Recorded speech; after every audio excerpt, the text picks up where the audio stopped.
Raden Kian Santang atau Raden Sangara merupakan putra ketiga atau bungsu dari pernikahan Prabu Siliwangi dan Nyi Subang Larang. Anak pertama Prabu Siliwangi Nyi Subang Larang adalah Raden Walangsungsang atau Pangeran Cakrabuana dan anak kedua Nyi Rara Santang. Nyi Subang Larang yang merupakan putri dari Syekh Kuro, penyebar Islam di Karawang, mendidik putra-putrinya secara Islam. Raden Walangsungsang atau Pangeran Cakrabuana mendirikan kota Cirebon. Sedangkan Rara Santang yang menikah dengan Syarif Abdullah Umdatuddin melahirkan dua putra kembar, Syarif Hidayatullah dan Syarif Nurullah. Setelah dewasa, Syarif Hidayatullah menjadi penyebar agama Islam di Jawa Barat. Syarif Hidayatullah yang bergelar Sunan Gunung Jati ini mendirikan Kesultanan Cirebon yang berkuasa selama lebih dari 3 abad.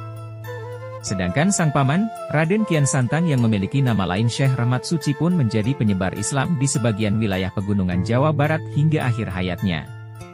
Konon Syekh Sunan Rahmat Suci atau Raden Kian Santang dimakamkan di Godog Garut, Gunung Nagara, Cilaute Urun. Kompleks permakaman ini dikeramatkan dan kerap dikunjungi masyarakat. Pada usia 22 tahun Prabu Kian Santang diangkat menjadi Dalam Bogor II yang saat itu bertepatan dengan upacara penyerahan tongkat pusaka kerajaan dan penobatan Prabu Mundingkawati, putra sulung Prabu Susuk Tunggal, menjadi Panglima Besar Pajajaran.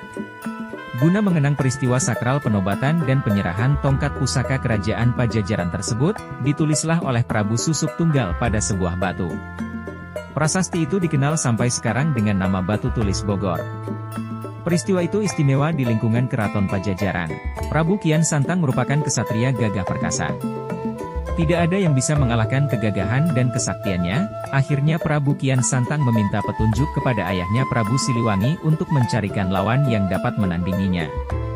Tiba-tiba datang seorang kakek yang memberitahu bahwa orang yang dapat menandingi kegagahan Prabu Kian Santang adalah Sayyidina Ali di Tanah Suci Makkah. Sebetulnya saat itu Sayyidina Ali telah wafat. Tetapi konon Prabu Kian Santang dipertemukan Sayyidina Ali secara gaib atas kekuasaan Allah yang Maha Kuasa. Orang tua itu berkata kepada Prabu Kian Santang, kalau Anda mau bertemu dengan Sayyidina Ali harus melaksanakan 2 syarat. Pertama, harus mujasmedi dulu di ujung kulon. Kedua, nama harus diganti menjadi Galantrang Setra. Galantrang berarti berani. Setra bermakna bersih suci. Setelah melaksanakan 2 syarat tersebut, berangkatlah Prabu Kian Santang ke Tanah Suci Makkah. Tiba di Makkah dia bertemu dengan seorang lelaki. Kian Santang tidak tahu laki-laki itu adalah Sayyidina Ali. Prabu Kian Santang yang mengganti nama menjadi Galantrang Setra bertanya kepada laki-laki itu, kenalkah dengan orang yang namanya Sayyidina Ali?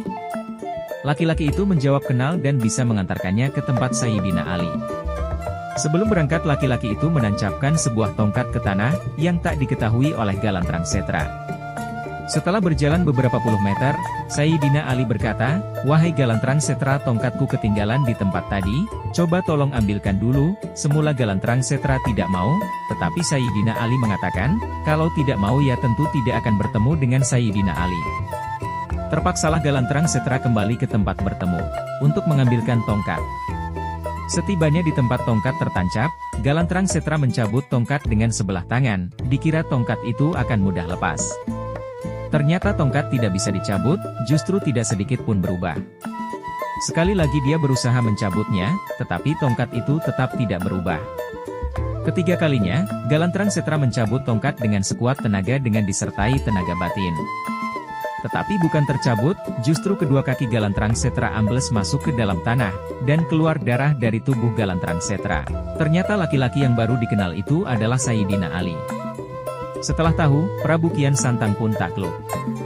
Prabu Kian Santang pun mendalami agama Islam. Dia bermukim selama 20 hari. Kemudian dia pulang ke Tanah Sunda, Pajajaran, untuk menengok ayahnya Prabu Siliwangi dan saudara-saudaranya. Setibanya di Pajajaran dan bertemu dengan ayahnya, dia menceritakan pengalamannya selama bermukim di Tanah Mekah serta pertemuannya dengan Sayyidina Ali. Kian Santang diberi keleluasaan untuk menyebarkan agama Islam di seluruh wilayah kerajaan Pajajaran.